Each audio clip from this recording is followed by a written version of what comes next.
Michael, congratulations. Another big step towards Champions League qualification. What's your overall opinion of the game today? It was quite an open game at times, actually, and I thought we started fantastically well, as good as we started for a good spell, 20-25 minutes, and should have been at least another goal up, maybe more. But credit to them, they're a good team. We knew they were a good team. They've got a really good mix of threats in different ways, and they came into the game a little bit and we're in a good place at half time, but we just thought we were getting a little bit too open really at certain times, so we just tweaked things second half, and for the most part had a bit decent control at the second half, and then towards the end a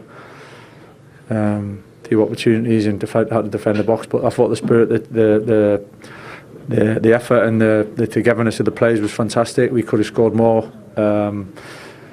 But listen, it's the time of year, it's a results business, and we needed to take the points, and we've had a fantastic 2 games on the back of the Leeds defeat.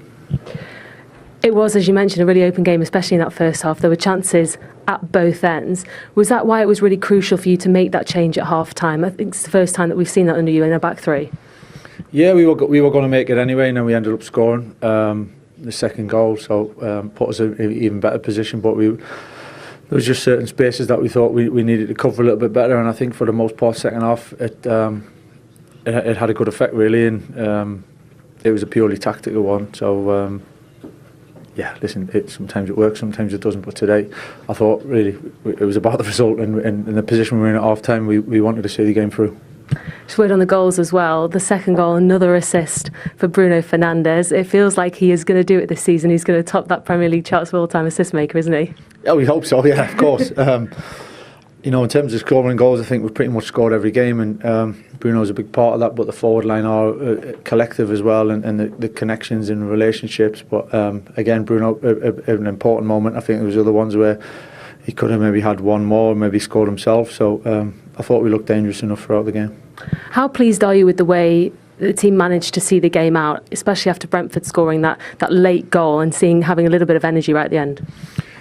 Yeah, listen, I think the way the boys managed it, I think sticking together, it's a tough finish. It's a tough league. It's a tough league to get results in, and I think that's proven over recent weeks and months. So, but to get the amount of wins we have, we're delighted with that. Today was all about the 3 points for us, and we definitely got that. So we're happy tonight.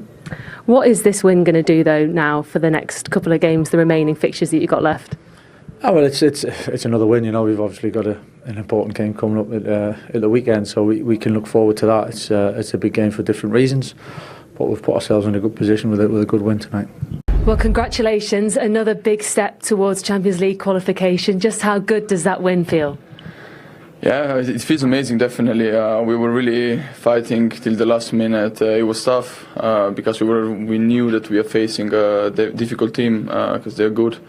But we managed to hold the score like that till the end, and yeah, I think we deserved the victory in the end. It was a really quick start to the game, wasn't it? There were lots of chances at both ends as well. How pleased are you with how you as a team managed the game today? No, I think it's in general very important the way you start the game, because it just gives, especially when you play at home, it gives the crowd just extra energy, and we used it in our own, and we scored 2 goals, in the end. And you scored one of them, taking your tally up to 10. Just how good are you feeling on the pitch at the moment? No, I'm feeling way better. From each game to game, the feelings are better. Connected more with the team, and of course I have teammates that is helping me. We keep hearing as well around the ground the chance of Casemiro. Casemiro, of course, he scored today. But what's he like for you as a teammate, of course, in his last season at Manchester United? I mean, he's a work machine, never stops, doesn't matter what time it is. We are pleased that we have him. We're going to use it till the last minute. Unfortunately, he leaves, but he's helping us very much. Bruno Fernandes with another assist for your goal. That takes his tally up to 19 goals as well. How good do you feel that you two are working together on the pitch as well? We're working a lot on the trainings and off the pitch as well, and yeah, it's paying off, especially having teammate like this with that kind of quality. It's just pleasure, and I have to use it, So you're almost there, Champions League qualification for next season. What does that mean for Manchester United, and how much confidence have you got now for those final 4 games? we have to push till the last minute. We know what we're up to, and it's just important to bring the energy that we brought today on the last games, and we believe we can manage it, of course. Congratulations today. Thanks for your time. We found it struggling that first half, and we changed shape a little bit in the second half. I felt like it was a lot more solid. We covered the pitch a lot more, a lot less crosses were coming into the box. Disappointing to obviously concede the goal from the edge of the box. We've got to get out a little bit quicker than that to block the shot and block the ball. But it felt comfortable apart from the set play chance that obviously they hit the bar with. But yeah, I felt like the shape helped us in the second half, not to concede as many chances. But overall, I felt like we should have done a little bit more with the ball. Is it a bit strange for you all, really, sort of having played 3 in the back for so long, and then obviously moving to 4 at the back, and then in the second half, you I guess you're back to 3. Is that actually more comfortable for some of you? No, definitely not. I think the formation change has helped us a lot, to be honest. I think the results spoke for itself when we was a back 3, and Michael come in and changed to a back 4, and the results have picked up a lot now. So no, I think we're comfortable that we can play both formations. But yeah, I think we didn't cover the pitch well enough in the last 20 minutes of the first half, and we was letting too many balls into the box, and then they were putting a lot of numbers in the box as well, what we didn't deal with well enough. So they had a lot of chances in that last 20 minutes of the first half. I think it was good that the manager recognised that, and we changed the second half, and I felt like it was a lot more comfortable. Harry, we know how effective you can be in the opposition box as well. I mean, we honestly thought you'd scored with that first header, but somehow Caoimhe Kelleher manages to claw it away. Don't know if you see this. I mean, he sort of seems to snatch it almost from behind the line, but the GDS, it's so close. Yeah, in the time I thought it might have. Oh yeah, wow! I thought it might have gone over the line. I got up well. I didn't catch it as clean as I'd like. I could have got more pace on it. It was a great ball in, and the pace was on the ball, and it was coming towards me. And I got up well, but I could have caught it a little bit cleaner and got more power on the header, I felt. But yeah, it was a good save in the end, but hopefully it didn't make a difference to the result. And then there you are at the back post, and we know that, as you say, came close to scoring, but then you actually do manage to create here for Casemiro. Yeah, definitely. It was something that Bruno spoke about, going an out swinger, but I think Casemiro, I thought I was good at heading and tacking ball in the box until I met Casemiro. And he's amazing, isn't he? His timing, his leap, his aggression, his technique. It's the best I've seen and worked with. Yeah, he's really clinical, and he's been a massive boost for us this season, because without his goals we wouldn't be nowhere near where we are on the table. Harry, on this show we like to look at the tactical side of it, and there's a lot being made of, playing 3 at the back with the previous manager. You just mentioned Michael now playing a back 4. But what other insight can you give us to this sort of change in fortune and feeling around Manchester United since Michael Carrick came in?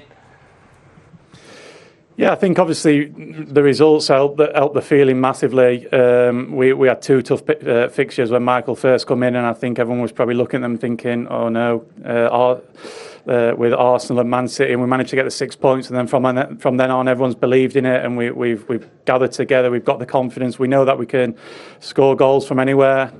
I think we can still get a lot better at this formation as well. I think we can work as a back 4, slide across the pitch a lot quicker, like we should have done. I felt like in the first half. In the first half today, I think we will get better the longer that we work as a unit in there. But yeah, I think the results speak for themselves. Since the managers come in and the formation's changed, we just seem to pick up results. I think that the games previous, when Ruben was here, the games was a lot 50-50, but we always ended up on the back of a defeat. Now it seems like it's the other way around, where we're a lot better in both boxes. We defend our box a lot better, and we're managing to be clinical in the other box. Hi Harry, how you doing, bro? How are you, mate? Yeah, I'm good, thanks. I was thinking you're after Carragher's job. Still a long time till that comes, but just a quick one from me. Obviously back in the team tonight, winning again. Just about the set pieces. Normally, most of the season we've seen Bruno Fernandes and Casemiro have that link between each other. But tonight it seemed he was aiming more towards you on the first contact, and it was just something I wondered whether you'd worked on that in training in the week, or was that more between you two on the night you felt you was getting more space. I just wondered if that was something that you decided beforehand or during the game.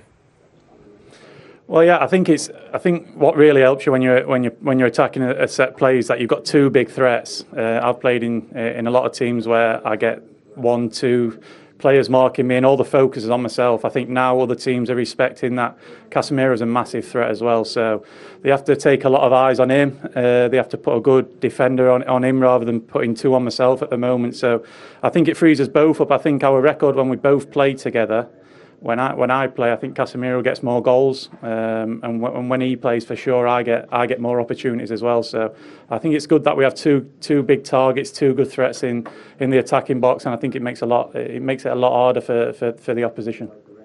Harry, I just wanted to mention, if you ever want to come and try and take my job, you're more than welcome in the studio next season. If you want to come along to a Monday Night Football, love to have you in. I'll pop in, don't worry about that next time. And he also says, Harry, that because Manchester United are pretty much guaranteed Champions League football now, if you could just go a little bit easy next Sunday, that'd be great. Yeah, no more winning goals. Yeah, it's a big one next week. We know that's more than Champions League football, so we'll be ready for that one. We're looking forward to it, and we look forward to seeing you there. Harry, thank you for being a good sport and talking to us live Cheers, tonight. Guys. Thank you. Bye-bye. Thank you. So you in the same team as him at Leicester, but you were around the place when he was playing. Yeah, that was probably when I first started to break into like training with the first team, and he was playing week in, week out, and he's such a good lad. He was so nice and welcoming the minute I came through the door. Then obviously he got a big move to Man United, and I think he's a top player, and he has been for the last 7-8 years, and such a good, humble lad as well. So it's nice to see him back in the team, contributing to games, and I think he's very effective for Manchester United. He is a top player, and you've seen that what he's done at England at tournament level. He's coming at Manchester United, he got the captain's armband, and then he had a difficult spell, as we do as footballers. But when you're saying he's a top player, I don't know him that well, you probably know him better than me. Well, for me, looking from afar, a top character. And what I mean by that is, it would have been very easy for him to leave Manchester United on 2 or 3 occasions at different times. There's a little bit of heat on him. At one stage, I think the supporters were getting on his back. I go back to an incident in a pre-season game where Anana, the goalkeeper, came and he's only been there 2 minutes. He was having a go at him and screaming and shouting at him.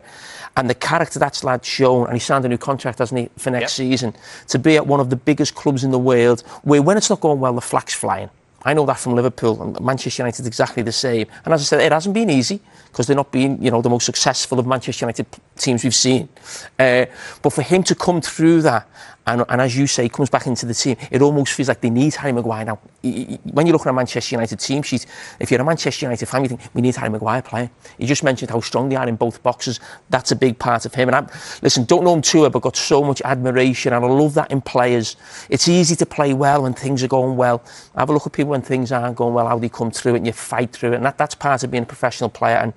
And for me, I think what he's done at Manchester United is superb character-wise. All that said, Kiernan, Brentford made it pretty hard for Harry and also Aidan Heaven in that first half. In the back four, which he talked about, he had that preference for it, but Brentford kept on finding spaces, didn't they? Creating moments.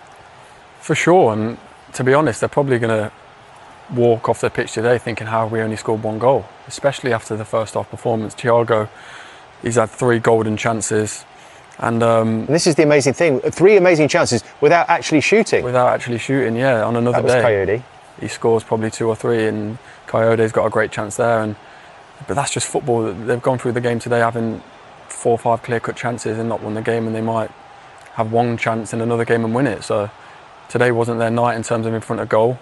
It wasn't as clinical as Man United, and that obviously cost them the game. I mean, look at that, Jamie. I mean, from a centre-back perspective, the space that he's got through the middle of the pitch. Yeah, I mean, in some ways, Manchester United win 2-1, but it's almost one of the most uncomfortable 2-1s you probably ever see from a team, really. I mean, listen, he's had a brilliant season, hasn't he? I mean, to be honest, in some ways, that last-ditch tackle there was absolutely out of this world. Yeah, credit Aidan Heaven for that one, yeah. Yeah, but I mean...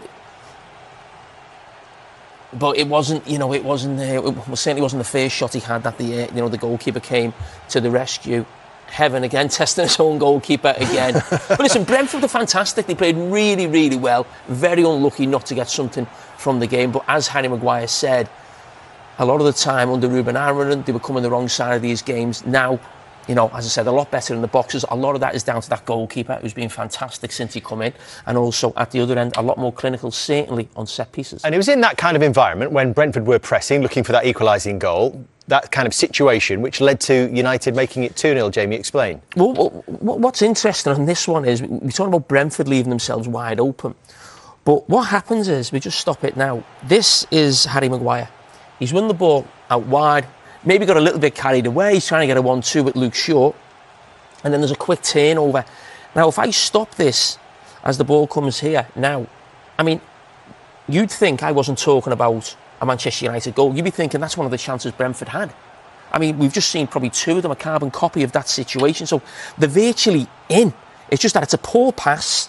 Manchester United all over the place, as they were a little bit defensively. But what happened is, that was your right back, Coyote, who I absolutely love watching play. I mean, he's brilliant. But then the left back goes on his bike because he thinks the space is there. And then what happens is, one of your midfield players who's maybe a bit shattered, it's Old Trafford, it's a big pitch. I think it's Jensen, is it in there? He thinks, I can have a rest. Just give me a little blow. We've got the ball, we're okay, we've got easy possession. They haven't got easy possession. And then what's left? He just needs to get a little jog on, just in there, not now, not react late, almost just think, I need to be in the centre of the pitch. Because what happens then is a devastating counter-attack, and that is Manchester United at the best, Keenan. 100%. Like I always say, sometimes you're most vulnerable when you're attacking, and that's exactly what we've seen there with the second goal. Football is a game of fine margins, and like I said, if there's anyone not to leave in that sort of space for the Man United team, it's Bruno Fernandes. Well, this is your area of the pitch, so talk us through what he's thinking right now. Well, he's probably a bit surprised actually that he's turned and he's got all the space to run in front, but he's done so well in terms of the way he's carried the ball. And like I mentioned before, he's waited until the last minute to make a defender move, and then as soon as the defender's moved, he's popped it off to the striker. Just take that back. I think the point that you make is absolutely spot on, because as he's coming through, I think we all know in the back of our mind he's probably desperate to pass more than shoot. Because he's after this assist record. But when you see it there, basically he's obviously got the two options, hasn't he? He hasn't quite got that one yet, but he's definitely got this one. And what he's saying is, it's not just waiting. He has to entice. One of them have to come to him. Yeah. They can't just let him shoot and run through on the goal. So is he just waiting to entice one of those defenders to come close to him? That's exactly that. Look, most plays there, I think, pass it to Mbeumo 5 yards before, and he can get across and put him under pressure. But I think if you see Sepp van der Beek, he's made his decision now, hasn't he? I've got to go to the ball. Yeah, and it's so clever because I think Bruno's almost looking at the defender and waiting for that exact moment where he's made the decision, and then as soon as he's made that step, he's passed the ball, and it's gave Sesko that extra second, which is exactly what you need to score. Like he's looking the whole time he's running. He's looking left, he's looking right. He could have easily passed now, but he's going there to attract him. Then he goes, then pop. Yeah, and he's left him in so much space. It's high level. He makes it look simple. And it looks simple to probably somebody who just watches football thing. But I know, like playing in that position, how clever it is. Keenan, I think we mentioned before the game, we're not talking about one of the best players in the Premier League. I think we're talking about one of the best players in the world here. Now, I don't really slow this down, because if you look at him now, he's looking there, he's looking to him, but that's the obvious pass. Yeah. But as soon as Collins now makes that move there, look at his right foot. Yeah. He's gone to look to pass that. He sees him thinking on his way here. He almost goes to touch it with his right foot and lets it run across his body. You see it run across his body now. There. Then, is he going to have a shot with his left foot? Well, he's still got the other option as well. He can still reverse it, can't he? Yeah, he's still got that option. And like Cara said, a lot of times you might have the shot with your right foot, but because of that step onto his left, it's attracted Van der Berg, because he's probably thinking he's going to get a shot off. He has to defend it. But that leaves Sesko wide open, and then Sesko's showed great composure. I think what we shouldn't forget is Sesko's finish. As you said, that is brilliant composure. Yes, we're talking about Bruno Fernandes because he's going for the assist record. But actually, you think of Sesko, young player come in, almost now feels like he's the first choice striker. And you can feel that with that composure there. Normally, maybe he snatches that, gets the shot off, gets blocked by the defender. And we don't criticise him too much because the defender's done great. But to have that composure in the box and finish was fantastic. Yeah, really good finish. Into double figures. For the season, Benjamin Šeško and Bruno Fernandes up to 19 assists for the season as well, just one short of the record currently held by Thierry Henry and Kevin De Bruyne. Michael Carrick, does it feel like they're pretty much there now in terms of Champions League? I think so, yeah, and I think he's pretty spot on with what he says at the end there. At this point of the season, results are probably the most important thing. There probably would have been times tonight where you would have liked the team to be a bit more compact and not concede as many chances, but they've walked away with 3 points tonight, and it puts them in a really good position now to go and get Champions League football. And it puts Michael Carrick in a really good position as well. That was the remit he was given. Could he return Manchester United to the Champions League after a 2-year absence? And this is the job that he's done.